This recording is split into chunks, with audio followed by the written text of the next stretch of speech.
Sikit sebanyak kita tahulah sikit sebanyak pasal racing. Pernah cecah lutut. Saya pernah jatuh turn 4 jatuh, turn 1 jatuh, patah tulang, turn 9, 6, 7, 8. Kita orang kat sini SIC ni macam kita punya second home lah.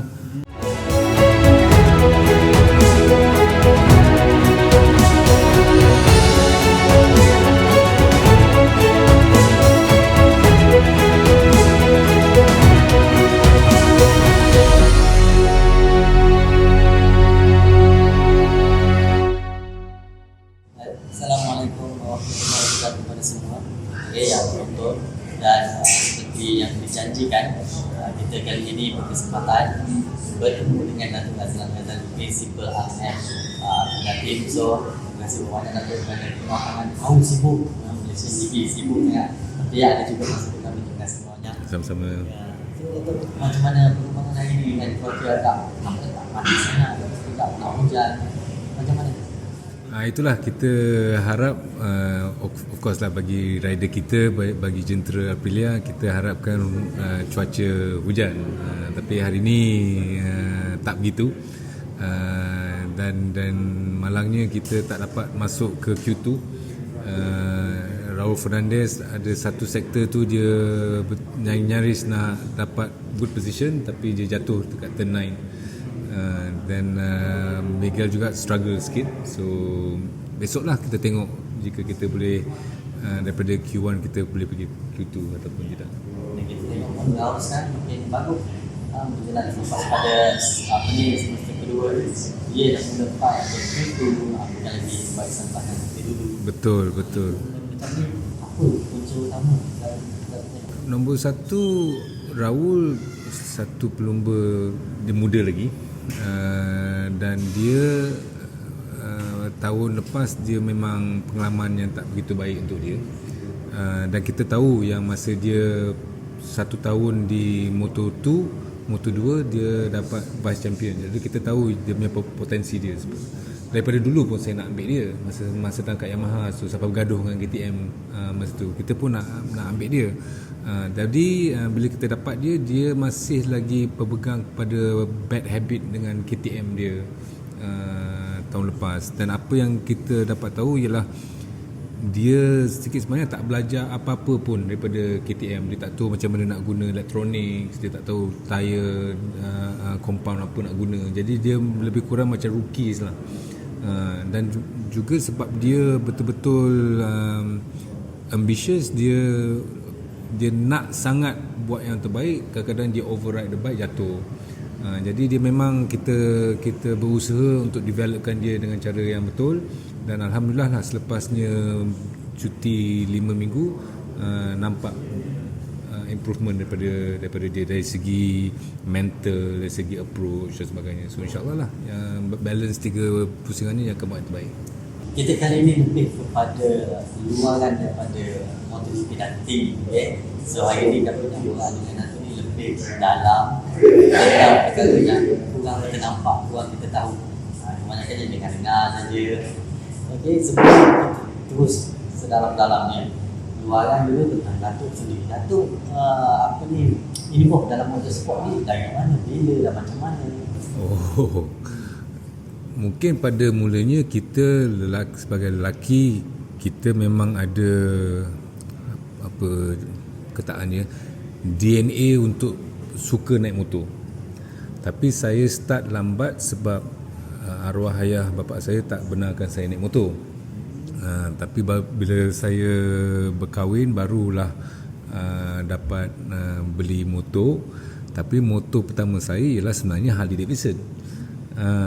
Dan tiba-tiba saya was introduced to superbike. Saya ada masa tu ada 2-3 Harley lah. Lepas tu saya start dengan CBR Blackbird, Honda Blackbird. Saya guna Honda Blackbird, dan kawan ajak saya pergi ke Batu Tiga. Jadi masa tu bawa Honda Blackbird ke Batu Tiga, masa tu 1300cc kot Blackbird. Kat Batu Tiga memang tak sesuai lah. Jadi saya fed up, saya terus ambil Yamaha R6. Daripada situlah, daripada Batu Tiga, lepas tu daripada Sepang, mungkin masa tu tahun 1998-99 macam tu, yang saya start racing. Saya start racing dengan Yamaha R6. Bukan racing, saya pergi track day dengan Yamaha R6. Dan lepas tu bila Sepang Circuit buat masa tu Malaysian Super Series, National Championship, saya masuk sebagai participant. Saya gunakan jentera Ducati, Ducati 916 SPS. Masa tu guna 916 SPS, guna 996, 998, 999. Lepas tu dah mahal. Kawan saya kat sana, Omar, mahal pasal kalau crash spare part memang mahal semua. Saya balik kepada guna Yamaha R1. Lepas tu bila guna Yamaha R1, tukar balik guna CBR 1000. Jadi 2000 masa tu masuk MSS lah, race. Tahun 2005 turn 1 saya ada accident teruk. Masa tu keluarga isteri pun cakap okeylah, stop lah racing. Jadi saya berhenti racing pada tahun 2005. Saya tubuhkan tim saya. Masa tu kalau siapa yang kenal, masa tu M Sport Bike. Masa tu kita ada magazine. Saya dulu buat satu magazine, first English magazine about motorsport di Malaysia sebenarnya. Masa tu dah kenal lah Syarul Yuzi, Wazi semua. In fact, Syarul Yuzi datang jumpa saya, minta tolong bila TVK stop. Datang ke office saya dengan Wazi, minta tolong macam mana diorang boleh continue di 250. Dan sampai situ dah. Masa tu kita M Sport Bike. Masa tu saya tak kenal Petronas dan sebagainya. So masa bila saya stop, saya ada MSS team. Saya ambil 2 rider, satu daripada Malaysia, kawan baik saya, dan satu daripada Australia, Brent Rogers, dan dia menang dengan tim kita 2 tahun berturut-turut. So daripada situlah mungkin saya punya first pengalaman sebagai team principal lah. 2007 dan 2008 Oktober, itulah 2008 tahun terakhir bagi saya, sebab saya dilantik sebagai CEO Sepang Circuit dan saya kena stop semua saya punya racing activity. So macam tu lah, daripada situ lah saya start. So, sebab kemarin kan ada komen Datuk apa ni, bukan Datuk menilai, saya sebab Datuk tak pernah ikut Datuk sebab lupa-lupanya Datuk pernah sarung SSU sangat lupa. Pernah. Kita masa tu tahun 2000, masa MSS tahun pertama, hanya 8 Malaysian saja yang masuk dalam MSS tu. Masa tu kita lawan betul dengan Singapura. Dan lepas tu lah tak tahu barulah Mak Saleh datang lebih banyak. So saya adalah salah satu peserta masa MSS first start, tahun 2000 tak salah saya. So kita ni ialah National Championship, tapi sikit sebanyak kita tahulah sikit sebanyak pasal racing. Pernah cecah lutut, saya pernah jatuh turn 4 jatuh, turn 1 jatuh, patah tulang, turn 9, 6, 7, 8. Kita orang kat sini SIC ni macam kita punya second home lah. Itulah, kalau dia ni Datuk dengan Sepang, dengan Asma Sepang ni memang dah apresiasi dah lama, dah ada memori dah lama.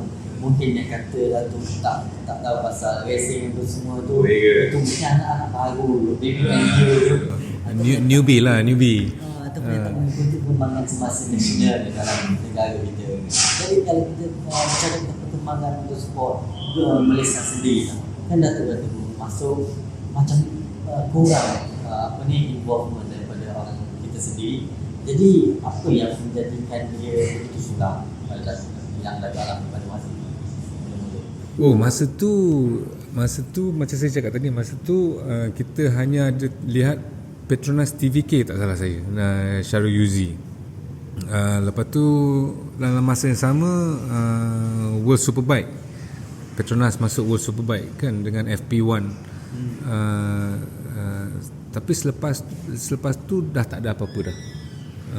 Bila TVK stop, Syarul Yuzi tak ada, kita tak lihat lagi perkembangan development Malaysian talent ke World Championship. Jadi sebab itu bila sebelum saya dilantik CEO SIC, saya memang dari segi personal capacity saya cuba mempromotkan Malaysian motorsport. Macam saya cakap, saya dulu tahun 1999 saya buat satu magazine, msportbike.com. Okay, satu magazine yang kita produce once every quarter. Okay, the first English punya publication to talk about motorsport and motorbiking di Malaysia. Saya pun tulis juga, tapi hanya bertahan 2 tahun. Okay, tapi masa tu kita gunakan platform tu untuk promote MSS, to promote Malaysian riders. Masa tu saya involved dengan Aprilia 125, ada program masa tu Aprilia buat. Saya pun was involved masa tu. Sikit sebanyak cuba nak buat, tapi memang susah sebab platform kita masa tu, yelah, masa tu suram, tak ada real perkembangan lah.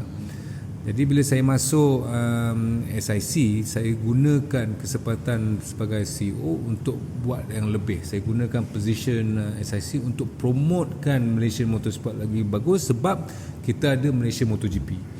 Masa tu saya dimandatkan, besides cleaning up SIC, making SIC untung dan sebagainya, kita kena bawa dua event Formula 1 dengan MotoGP sama taraf.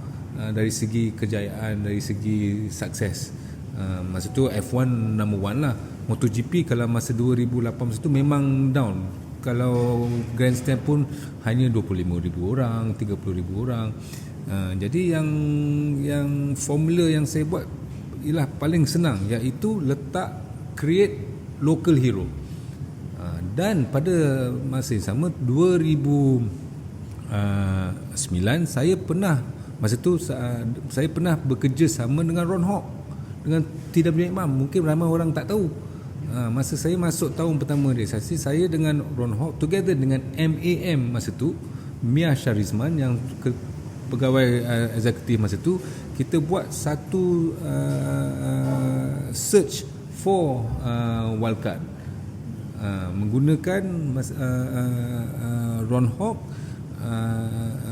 untuk buat pilihan daripada rider-rider Capri. Jadi kita pilih Ali Iskandar dengan Zulfami Khairuddin. Jadi bila kita buat program tu, kita wawakanlah, kita buat publicity promotion yang kita tengah cari the best of the best daripada Capri untuk masuk wildcard pada 2009. Daripada situlah perkembangan MotoGP Malaysia naik. Bila wildcard 2009, 2010 kita letak Fahmi full season, 10, 11. Daripada situ mulalah, bila kita buat program ini, mulalah Petronas masuk dengan Hafiz Syarin, wildcard dengan Zamri Baba masuk semua. Situ start. Dan lepas tu 2013 itu Karul Hidam Pawi masuk. Lepas tu kita replace Zulfami dengan Adam Nuruddin. Di situlah startnya. Dan di situ kita lihat tiap-tiap tahun MotoGP Malaysia naik. 90,000, 100,000 spectators, kadang-kadang habis tiket dijual. Lepas tu kita dapat pergi tarafan daripada Dorna Best GP 2 tahun. So daripada situ dan sampailah kita buat yang terbaik, sampai kita dapat buat tim Moto3 kita sendiri pada 2014. Ingat tak M7 Moto3 dulu? Dengan mula-mula KBS, lepas tu Moto3 M7. Adalah hitam hijau.